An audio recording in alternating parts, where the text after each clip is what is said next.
Rebuilding the American Economy Policy Primer. It's certainly strange times that we live in, but what we're hoping to do with this conversation today is offer to all of you some optimism, hope, and it's just a great pleasure to have with us today a couple of leaders in the public policy space who are going to give us really good advice. And I'll introduce them momentarily. But if you haven't met, if you're tuning in from somewhere around the country, around the world, I'm Kevin Roberts. I have the distinct pleasure of serving as executive director of the Texas Public Policy Foundation, and it is a privilege, especially in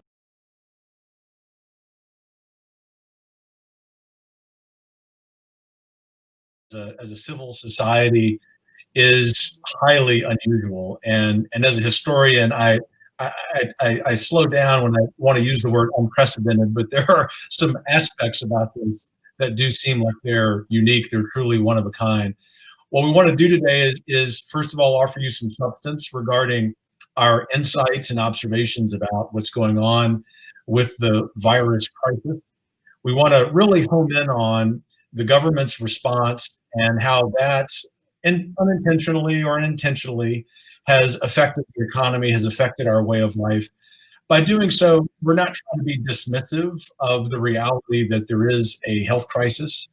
We're certainly sorrowful about the number of Americans who are affected by this virus, the thousands of Americans who have lost their lives.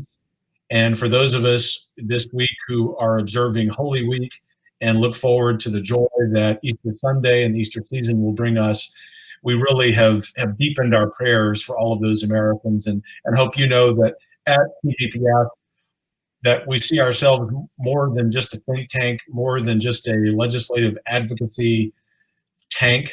We see ourselves as an organization that's an important part of civil society, and an organization that is very much resting on the thoughts and prayers of this country doing really well. So know that that's the framing for our conversation. And what we'll do today is delve into some specific policy specifics and cover some your questions toward the end. And so it is a pleasure for me to introduce my colleague, Vice President of National Initiatives at TPPF, Mr. Chuck DeVore, former California Assemblyman.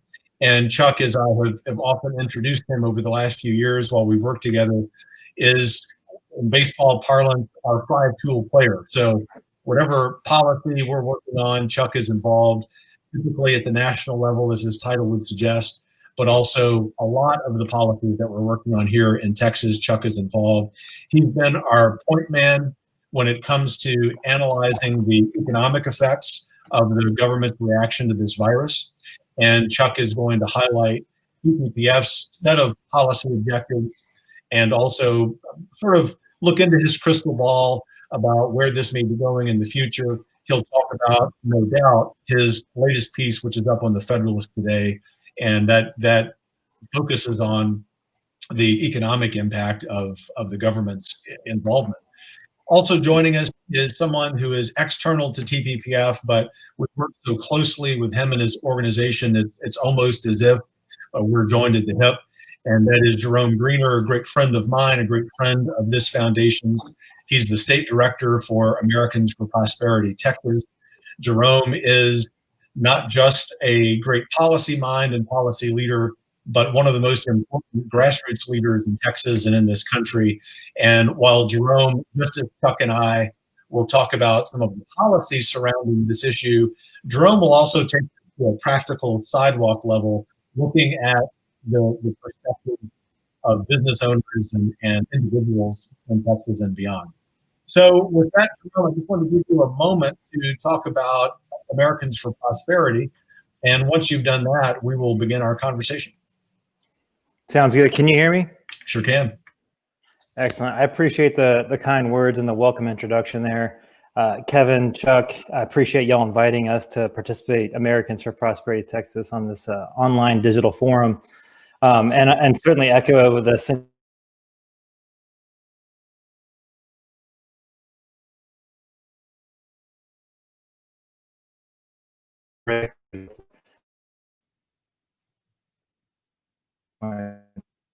So ultimately, individuals,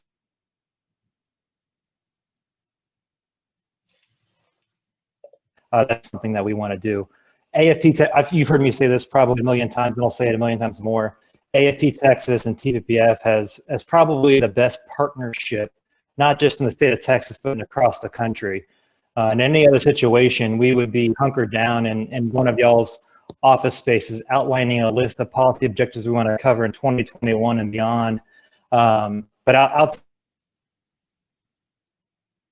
kind of fumble through a text message thread, you know, like we're not the most savvy when it comes to all this technological input. And to that extent, I think, you know, we've done well to surround ourselves with individuals who are far more capable than we do. And I'd be remiss if we didn't take a little bit of an opportunity to thank the Crystal Bonhams, the Kristen Beervelts, the Alexes, the Nicole Tardis, every individual that's played a role in allowing us to put this event on here today. For any folks who are less familiar, Prosperity, we are a grassroots advocacy organization, as Kevin outlined. And essentially what we do is we help connect Texans to policies that allow them to break through barriers that exist so that they can achieve their best version of the American dream. These are the same policies that are going to bring our country closer to the ideals of the Declaration of Independence.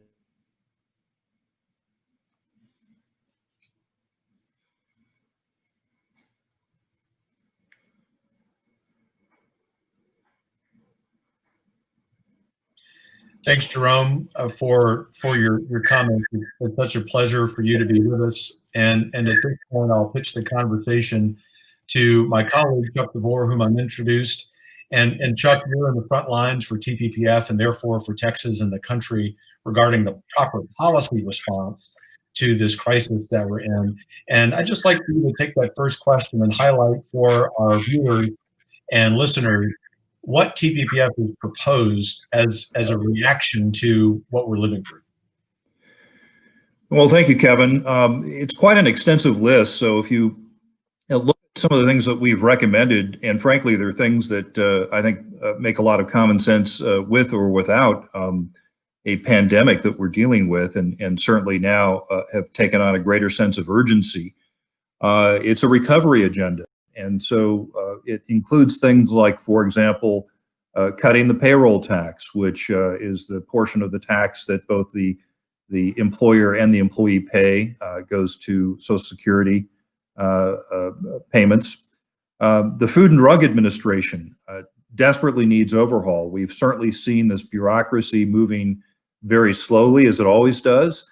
It perhaps has moved slightly less slowly because of the current emergency, but because of the way it acts as a bureaucracy, it puts lives at risk, and now we're seeing that in action. Looking at regulations, all regulations at the federal and state level that don't have a direct impact on public health and safety. You have to ask yourself, why are we doing certain things if they don't contribute to public health and safety? And you've seen the effect that some of these regulations at the state and federal level have had on slowing or preventing a common sense response to the virus outbreak. And as a result, you've seen governors all over the country and the president move to suspend the enforcement of certain regulations that don't make sense at this time. And you have to ask yourself, if they don't make sense now, why would they have made sense prior to that? So that certainly is at the top level, some of the things that we've recommended. We have quite a bit more, of course. They're on our website, but if you want more detail, we can certainly go into it. Yeah, well, we'll definitely want to get into more detail. Jerome, are you still with us?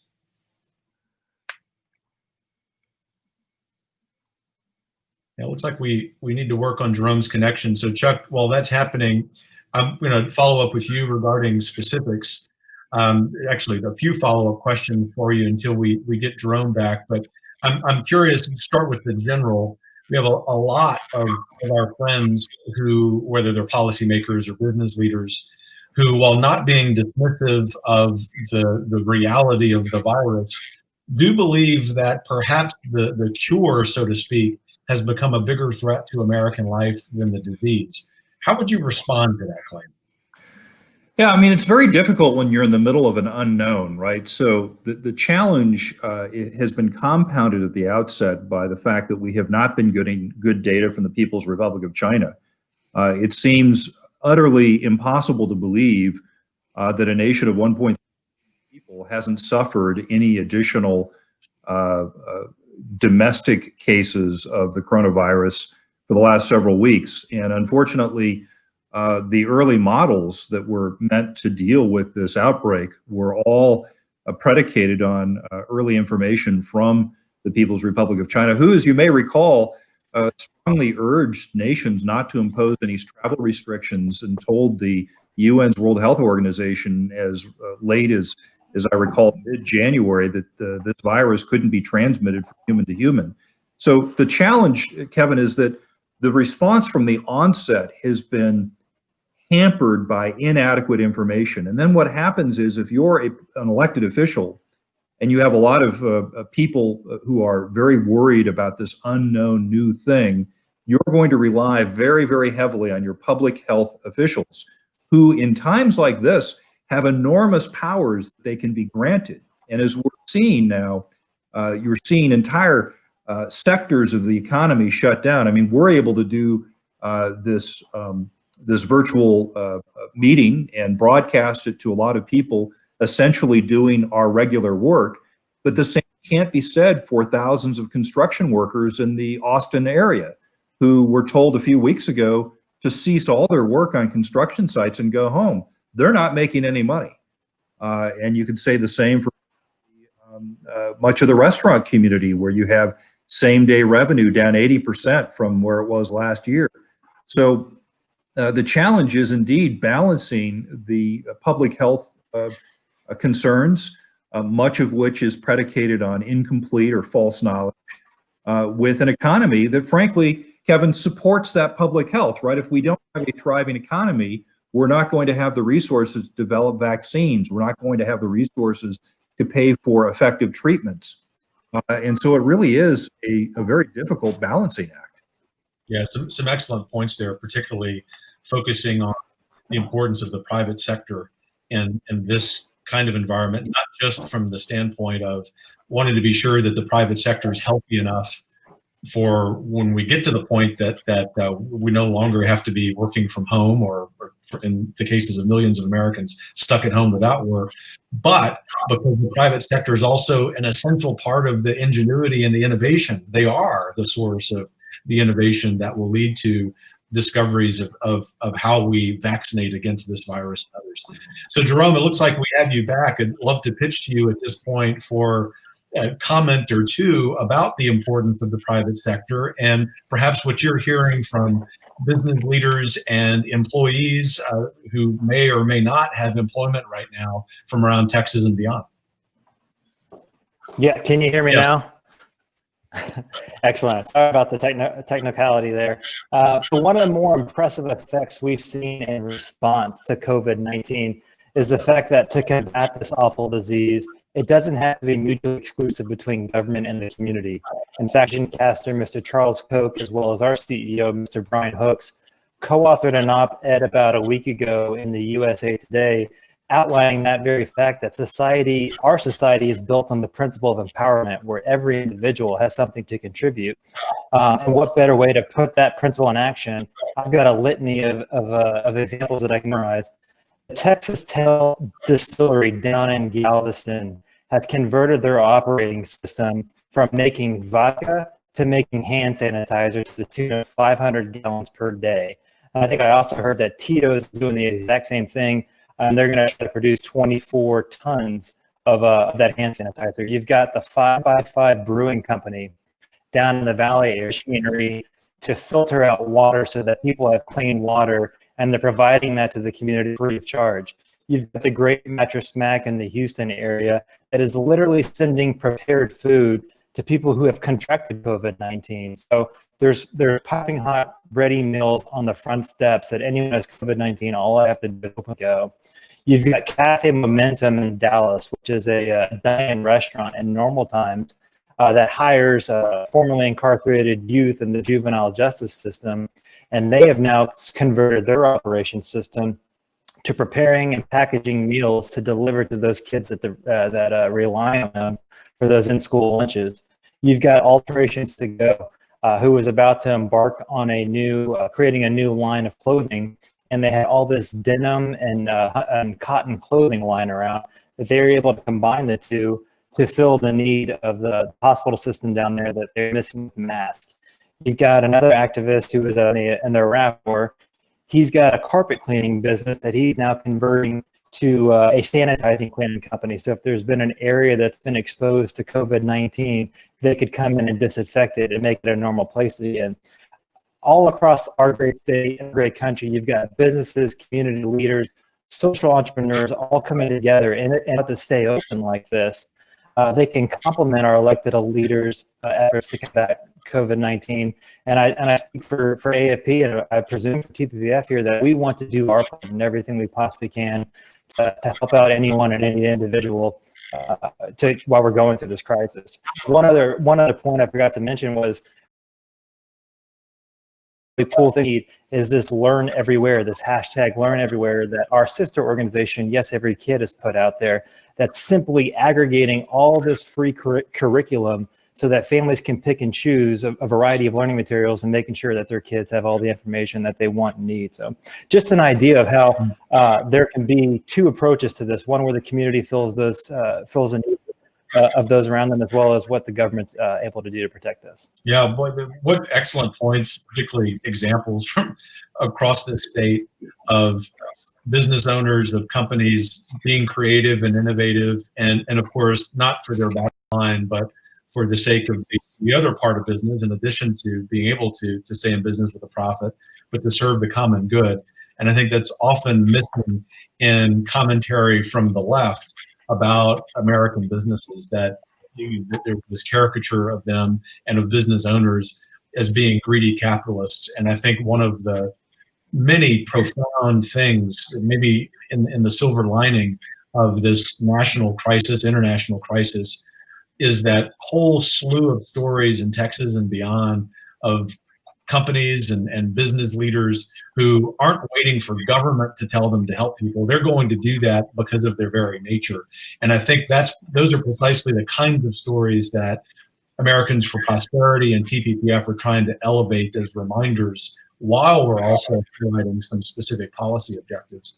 So for both of you, Jerome and Chuck, I want to follow up with a question that Jerome highlighted at the end of his most recent response, and that's about opportunities in education. And what I'm curious to hear each of you opine on is how we're going to build a better, more responsive, and frankly, better achieving education system as a result of what we've learned. In other words, the thesis there is precisely what you said, Jerome, that with millions of parents with kids at home, what's going to change about the system? I'm not suggesting necessarily that we're going to see homeschooling triple, but I do think that there might be some hybrid options that emerge. I'm just curious for each of you to take that. I'll start with you, Jerome, and then let you take it from here, Chuck. Yeah, I would bring back to the principle that we fight on in regard to education, and that this one size fit all is probably not the best approach, right? With a variety of different learning abilities and sometimes even disabilities, when you allow the families to pick and choose what the best version and what the best education is for their kids, we tend to see greater results, right? The intent behind this Learn Everywhere hashtag, this is not one organization or one individual putting out all the information for people to learn. This is community involvement, right? Where everyone has a role to play, putting in information, and families are picking and choosing, right? This is what my kid needs. This is how my kid learns best. And I think when we put kids' education's needs first, we're always going to see the best results. And I would probably assume Mr. Chuck DeVore has got a little bit more to elaborate on that, but that's generally been where we've seen the greatest successes. Yeah, thanks for that. Chuck?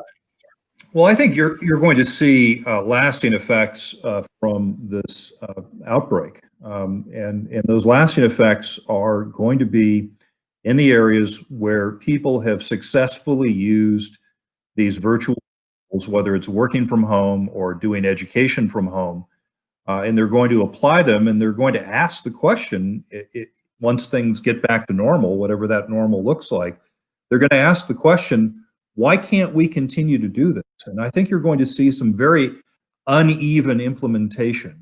I've been seeing, for example, somewhat frustrating but predictable stories out of California, where the very powerful education unions out there are doing everything in their power to make sure that charter schools or homeschooling is not seen as a viable option, or to the extent that it is, it has to be unionized. And so they're trying very much to keep things shut down, keep a lid on it, and make sure that the status quo is what happens afterwards. I would hope and assume that here in Texas and in many other states, on the other hand, you're going to see a lot of experimentation, and some of it's going to work and some of it's not going to work so much. And you're also going to see at the individual teacher level that some teachers are really going to rise to the occasion and offer their students and those students' parents amazing educational outcomes and product. And other teachers, frankly, probably won't rise to the challenge and will simply hunker down and try to survive at home and not rise to the occasion. But what you're going to see when the dust clears, I think, is an increased expectation by the public about, hey, why isn't it that we can't continue to do some of these things that made sense when the outbreak was occurring? And as a result, I think we're going to fundamentally see a change in the options, not only for education, but broader across many different sections of the economy. It reminds me, both of your comments, gentlemen, of a terrible example of government at the state level, unfortunately, sort of oppressing that innovation. And that was from Oregon last week, where both the governor and the equivalent of the state superintendent of schools said that homeschooling was becoming such a threat that they were just going to have to shut down all of those efforts. And I mean, I guess we can say that that's how federalism works, that there's one idea that perhaps the majority of people of Oregon like, but thank goodness we have 49 other states where we can take some different action. That reminds me of an effort that we're focused on here at the Texas Public Policy Foundation. We'll be issuing a press release to this effect later today, but there are several steps that every state governor, Texas and beyond, can make to expand virtual education as a result of some steps that the federal government took in the last few weeks. And so we outlined 10 such steps that the state of Texas could take, if it so chooses, to expand virtual education and perhaps build some of these new innovative hybrid models of education that, at least for those of us who are education reformers and educators, believe need to happen. So if you're interested in that and obviously viewing or listening to this, you can look for that on our website, texaspolicy.com, later this afternoon. I want to switch gears from education to another policy area that obviously, for very clear reasons, is in the highlight, and that is healthcare. And I think, in particular, Jerome, there are some opportunities that we see on the policy side for telemedicine and telepharmacy, and would love to hear you speak about those because I know you've been working on them. Yep, guys, I just want to do my mic check one last time. Can you hear me? Sounding great and looking better. Okay, stop it. So when we look at a lot of the executive orders that are coming out, both at the state and the federal level, we almost put this test, right? Is it meeting the needs of the community, whether that's medical attention, food, drink, even economic stability? And then second, is it minimizing the risk of exposure? And when you take a look at what Governor Abbott did, I think it was March 17th, he went out there and he waived the restriction in regard to telemedicine. And essentially what that did is it treated a virtual or over the phone doctor visit the exact same way as an in-office doctor visit. Likewise, he followed suit on, I believe it was March 20th, expanding pharmacy so you could have a consultation with your pharmacist about the type of prescriptions and medications you were going to be taking from the follow-up, right? So those are two separate executive orders. Those two orders had monumental effects on Texans, especially activists across the communities that we serve. We've got a mom down in the Houston area who is suffering and battling a sinus infection. And then we also had a dad alley area that had his routine checkup with his heart, mind you. So it's not really routine, right? That's a pretty powerful organ to be minding whenever you're going to visit your cardiologist for your ticker. Both of them were faced with this ultimatum, right? Do I go and get the care? Do I not get the care that I need, or do I go and get the care that I need? Threat of exposure to myself and then possibly even my family. That's a pretty awful ultimatum, right? So when Governor Abbott came in and he removed the restrictions with telemedicine and telepharmacy, he pretty much said you can get that care you need and you can do it in a way that minimizes that threat of exposure. If you take a look at the other end of the spectrum, we've got a bunch of activists on the healthcare providing side, and the exact same response that we've been hearing in healthcare is coming from the people providing that healthcare. They've transitioned 100% of their patients into an online or over-the-phone format so that they can serve their community, they can minimize the risk of exposure, and there is somewhat of a economic stability measure that's gone into place there. If you juxtapose this particular to the Veterans Administration or the VA's mental model, they are now talking about removing veterans' choice from their healthcare atmosphere. And essentially what veterans' choice is, if you are one of our country's heroes, you served, you've done everything, you've laid it all on the line, and you don't get the care that you need from the VA hospital, or say like you're in a rural area, you're able to customize your healthcare by going to see a community physician in a way that best fits your medical needs. And what the VA is now proposing to do is to remove that veterans' choice aspect from how they provide healthcare and towards the VA hospital. To exacerbate this potential move, all of the VA hospitals, they're not seeing any patients that they deem non-urgent. So we have several activists who are, again, our country's heroes, served, and now we've got one who has beaten cancer, and now he's battling this to his legs. He's not getting the proper blood flow to his legs. He would not be able to receive any sort of health care under this new standard because his situation is non-urgent, let alone would he not be able to go and get follow-up blood work to ensure that his cancer remains in remission. Got another veteran, right? Another activist of ours who's a veteran. He's battling a pancreatic cyst. He's also battling a situation with under this new standard. He would not be able to be admitted to the VA hospital system and receive the care he needs. We've already hosted 2 town halls for our Concerned Veterans for America brand to discuss this issue. We've already sent over 15,000 letters to the VA and to Congress to tell them that.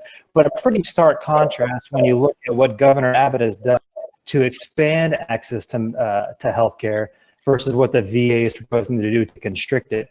I think if you're given the choice, you'd certainly prefer the expansion over the constriction. So I thought that was a pretty interesting perspective we could provide to the idea of telemedicine. Yeah, it sure is. Chuck, nice segue to have you weigh in here, both as someone who thinks about these policy questions a lot, especially at the federal level, but also because you're a veteran. So whether you want to, thank you for that, whether you want to talk about the VA issue, or perhaps something that we've been working on as well, which is a revamping of the Food and Drug Administration. Right. I want to give you the floor to talk about maybe more federal healthcare responses or policy opportunities that we see. Well, I mean, first of all, to follow on some of Jerome's individual observations, just an hour before we started our call together, my wife was able to do a telemedicine session with one of her providers. Again, because of the waivers, I think that Governor Abbott has put in place, the question becomes, why can't this be the new normal? Right? Why isn't this always done?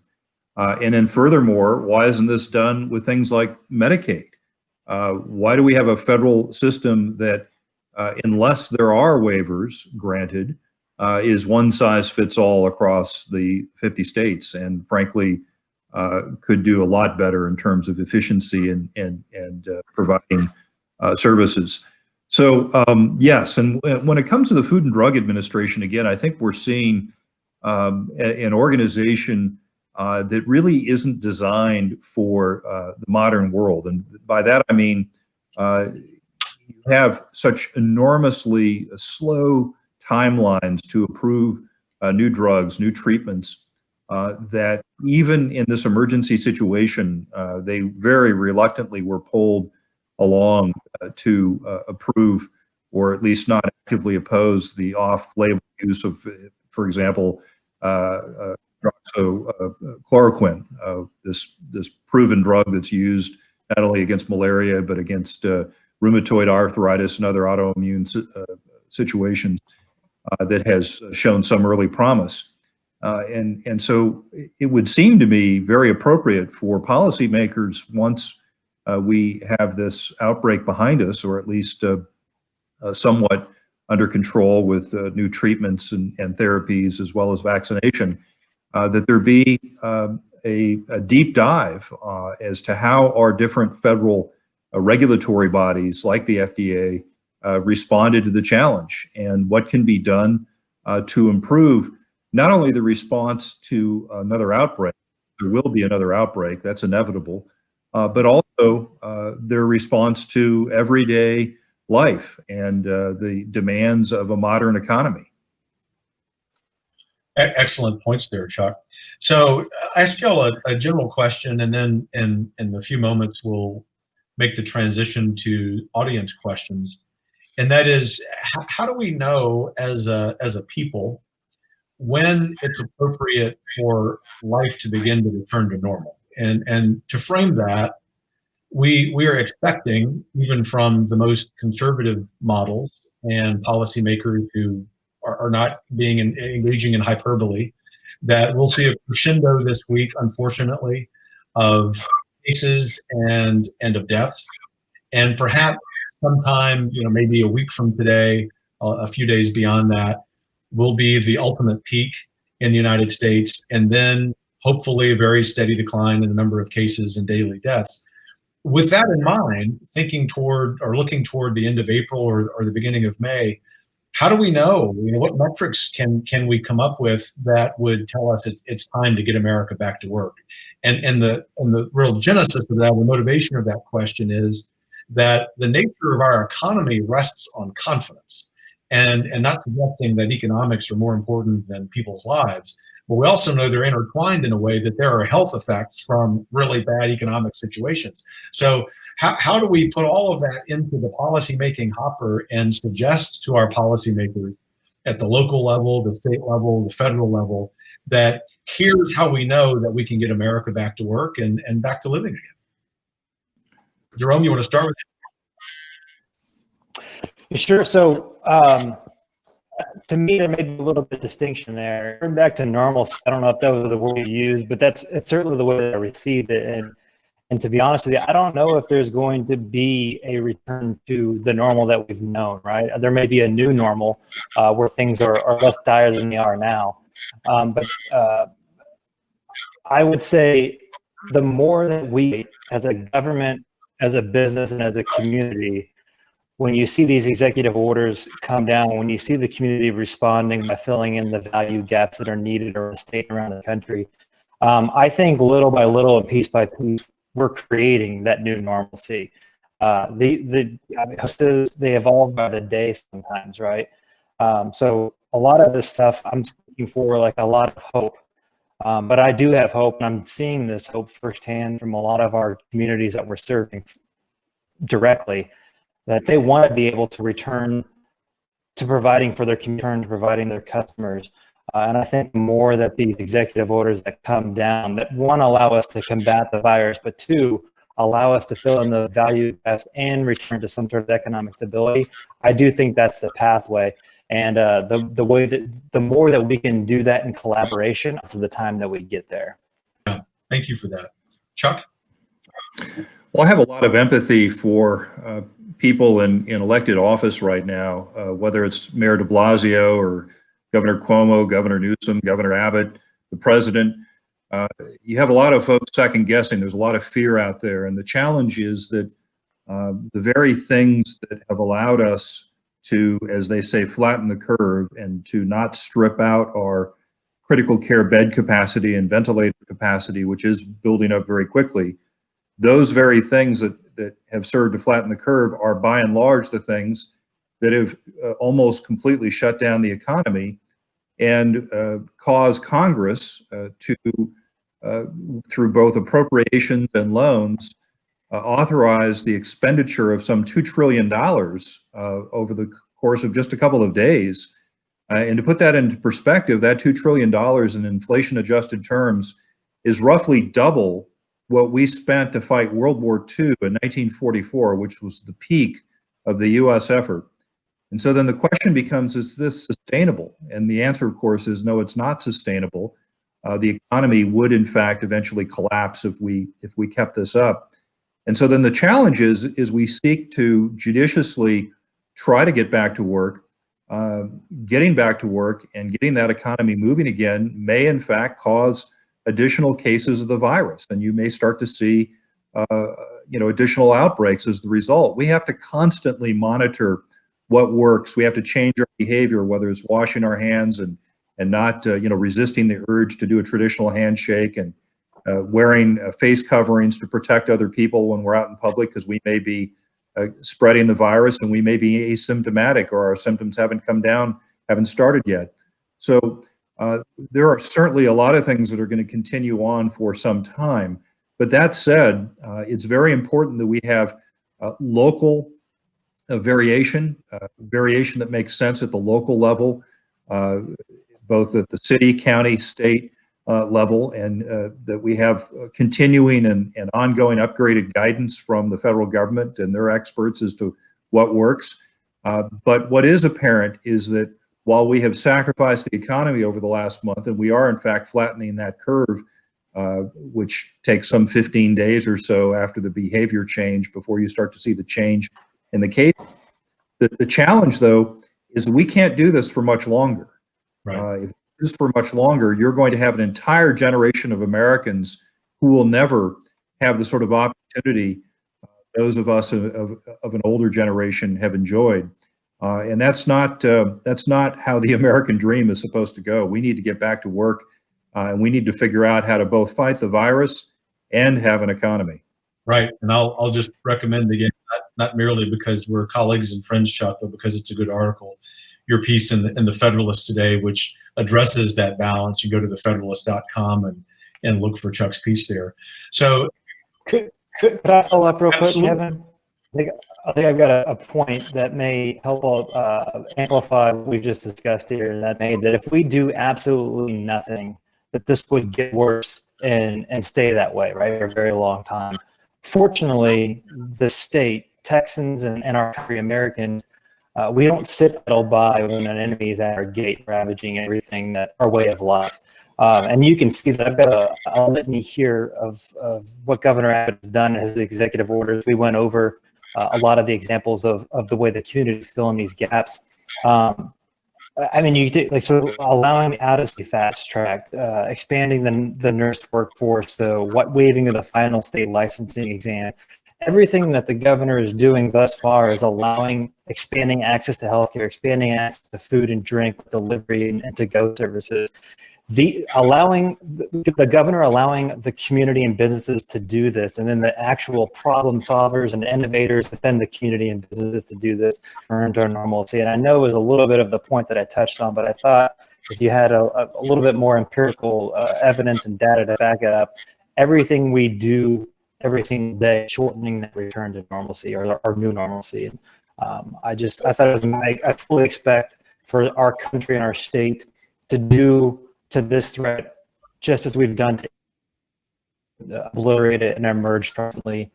In my opinion, our state leadership's allowing us to do that, and the more that they can allow our community and community leaders and innovators to participate in that, I think we're a pretty strong and robust force in doing it. Yeah, thanks, guys. Great conversation thus far. And so now we get to the even better questions, because these are questions from folks who are attending, or maybe a couple folks sent them before we even went live. By the way, if you're viewing this and have a question, you can go into the comment section of the Facebook Live feed and pose your question, and we will try to get to it, although we've got a few in the queue.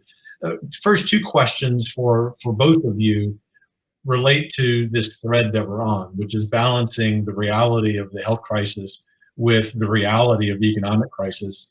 And the one is a question about the government response and the so-called stimulus bills.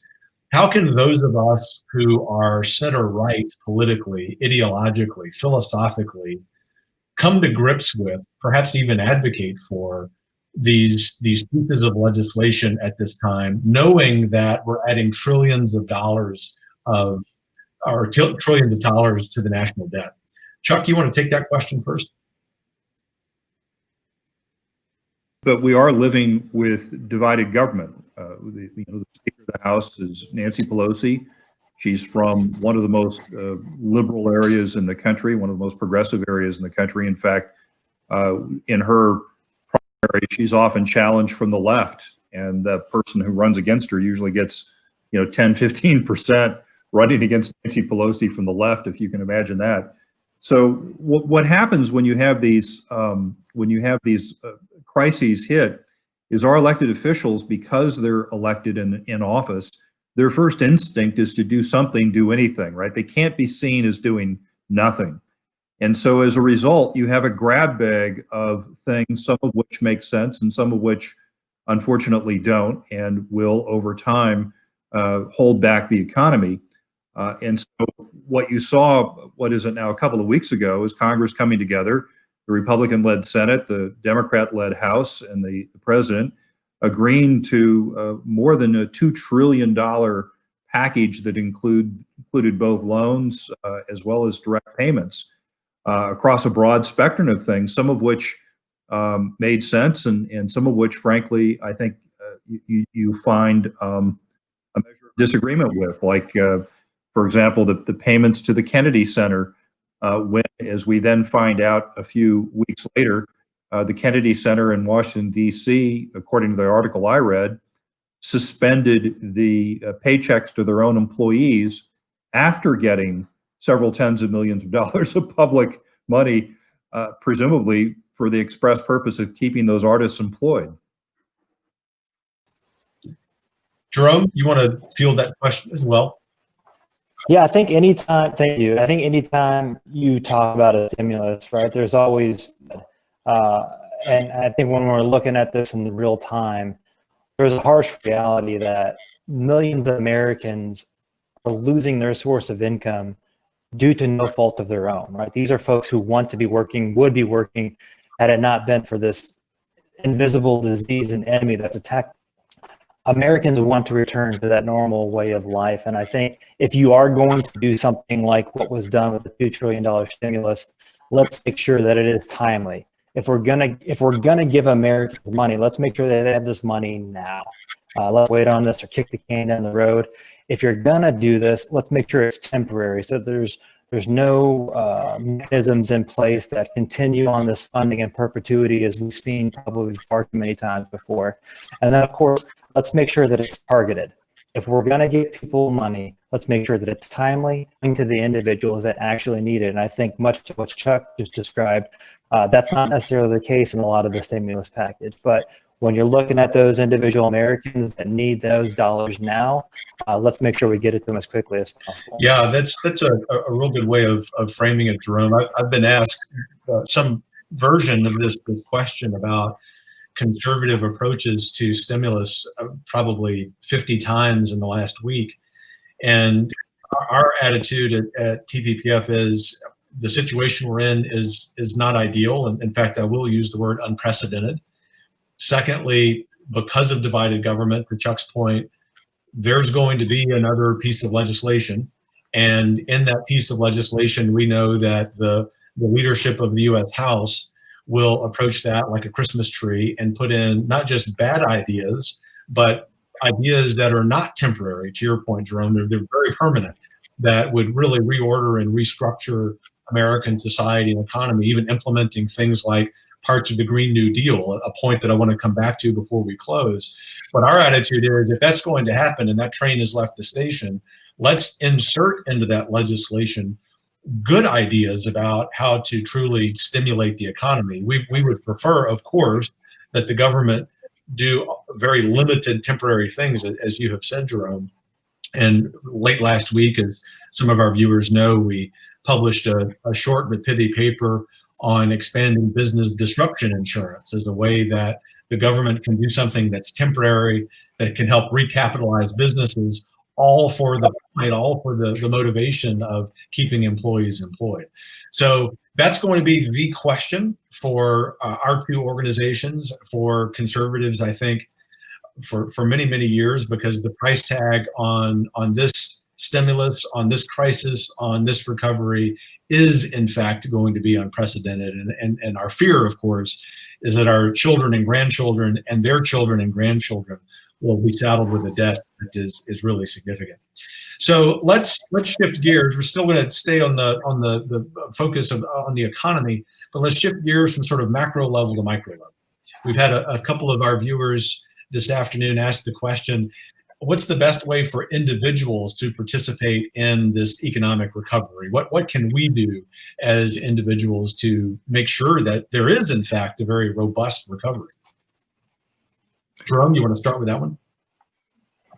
So I would address that to the point. This is the situation. We usually look at them by the year, but bienniums. When we're talking about budgets and we're talking about spending, this is a situation that's not changing by bienniums or by year or by month or by week. This is changing by the minute sometimes. And what I would posit is that our communities are staying engaged in a variety of different ways. We're talking about the executive orders that are coming down, and we're also plugging on these value gaps, right? So when the governor announced that alcohol can be delivered along with her to-go order, there was a bunch of individuals that were able to now replace the job that they lost with delivery jobs. And that was something that we wanted to help facilitate, of showing individuals, here's where you're still allowed to do it and minimize your threat to exposure. So I would posit that anytime you can get involved with one of our communities, or even if you want to help start a community up, reach out to us at infotx@afphq.org, and we'd be happy to plug you in on almost on an individualized or customized basis. And hopefully that gets you to a better understanding of what is happening, what's transpiring by the actual moment, and we get you the information. Give us that email address one more time, Jerome. Yes, thank you very much. I said that quickly, didn't I? Info as in information, but short for information. Info TX at AFPHQ Prosperity Headquarters. Info TX at AFPHQ.org. Thank you. Thank you. Chuck. Yeah, I'd like to see people do things like, for example, you've got a fair number of parents who are able to do some work from home because they have an office job, and they have kids, and those kids would have been in school at this time. And not all of those children necessarily have access to a good teacher that is availing themselves of distance learning. But I bet you there's a lot of college students out there who have had their own college studies interrupted, or individuals who are particularly savvy at algebra or calculus or history. Why don't they try to offer those services online and provide blocks of instruction to kids for an hour or 90 minutes that would do two things. Number one, educate the children, and number two, allow those parents who are trying to work from home to perhaps have an hour or 90 minutes worth of really focused attention on their work product. And this is something that could be a win-win. You could get payment through that through the online payment systems that have been well proven and developed at this point. So that's certainly one thing. Another, I would recommend, not quite in the private sector response, but I would recommend that all able-bodied Texans that are of the age that they could potentially volunteer should seek to see if they can join the Texas Army or Air Force National Guard and help out.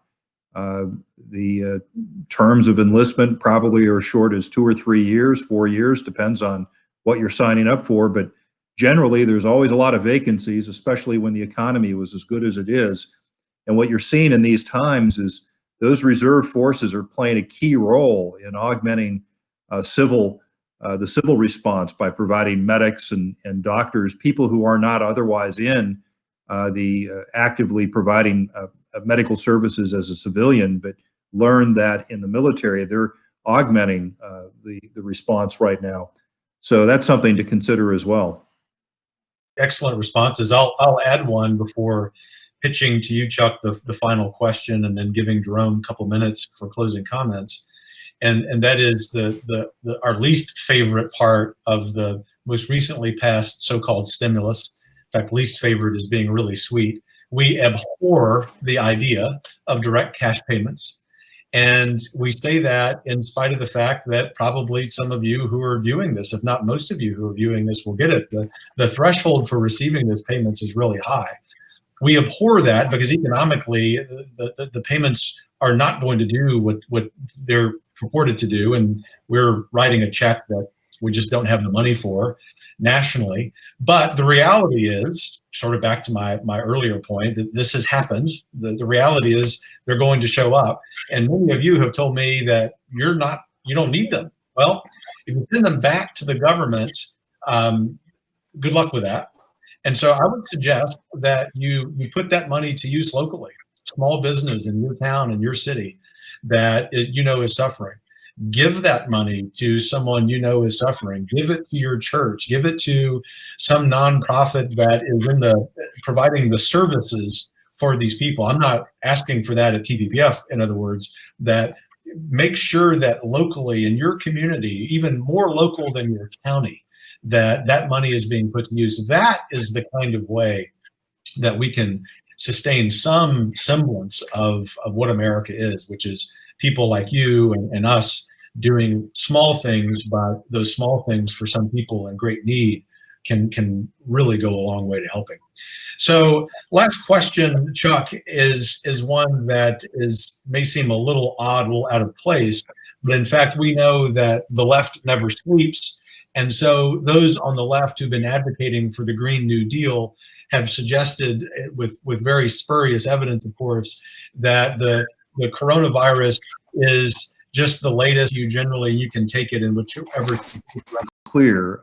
The current outbreak of COVID-19, the coronavirus, novel coronavirus, is very clearly being traced to Wuhan, China. It's a place, interestingly enough, that's kind of like the automotive and machinery heartland of the People's Republic of China. And it just so happens that in that city is the main level 4 biological research facility that is supposed to be able to contain viruses that they're experimenting on.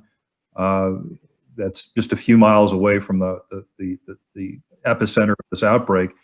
And so the challenge is that rather than being the result of some amorphous climate change, this is directly the result of a corrupt and probably inept leadership of the Chinese Communist Party, allowing this virus to get out of control and affect not only China, but the rest of the world, and causing great death and duress here in America.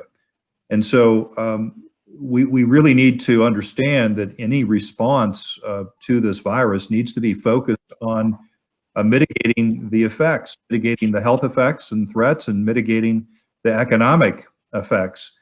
And what we should be seeing out of Congress is action to reduce the burden of government, to allow a civil society and individuals to respond and to rise to the levels that we know that they're capable of, to win, to beat this thing back, and to try to not only have our health, but also have prosperity as well when all this is said and done. So we just need to understand that, as they say, never let a crisis go to waste.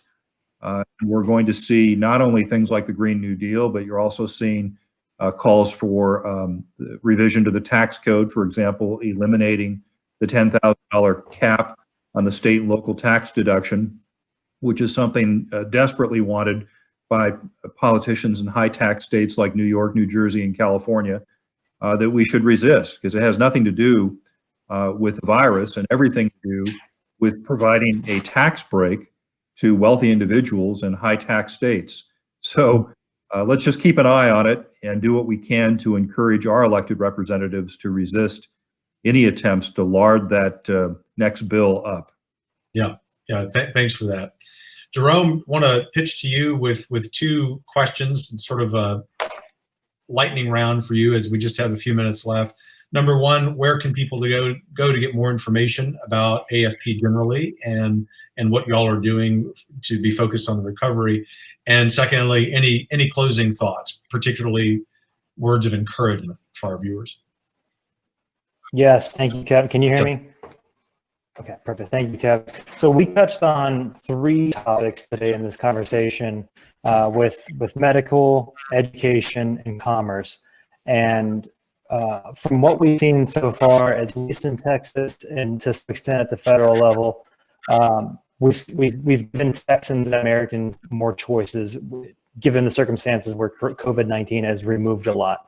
I would encourage any elected official, any leader that's going to be looking to address more of the COVID-19 problem or policy or whatever it is, to continue to follow that policy litmus test that we discussed earlier. Is it gonna allow individuals in the government to meet the needs of the community, whether that's medical attention, food, drink, water, some sort of economic stability? And 2, is it gonna minimize the threat of exposure from COVID-19? And as long as we continue we're gonna be seeing more policy that allows Americans and Texans to get what they need and that pathway to eventual normalcy.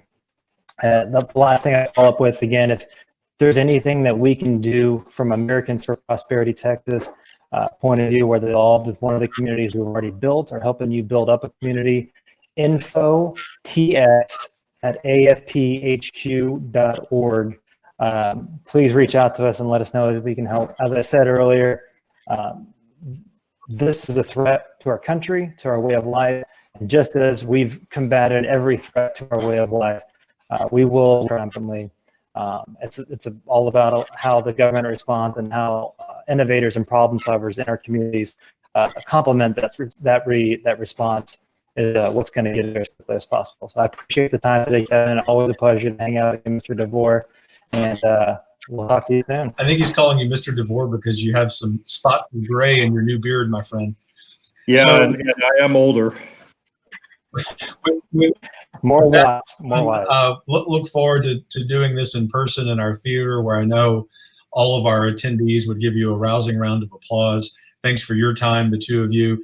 For those of you who have tuned in, thank you for your time. Thank you for doing what you're doing. I hope what you've heard from us are a couple of things. Number one, evidence that we're working really hard, it seems like round the clock, on innovative policy ideas. And number 2, we are optimistic, which is not to be Pollyannish about the threat in front of us, but each day we get the privilege of waking up in the great state of Texas, which is the greatest state and the greatest country in the history of the world. And that's not going to change once we flatten the curve. May God be with you. May he prosper the work of all of our hands. And we will rejoin you this time next Monday for the second in this series of online policy primers. God bless you. God bless Texas.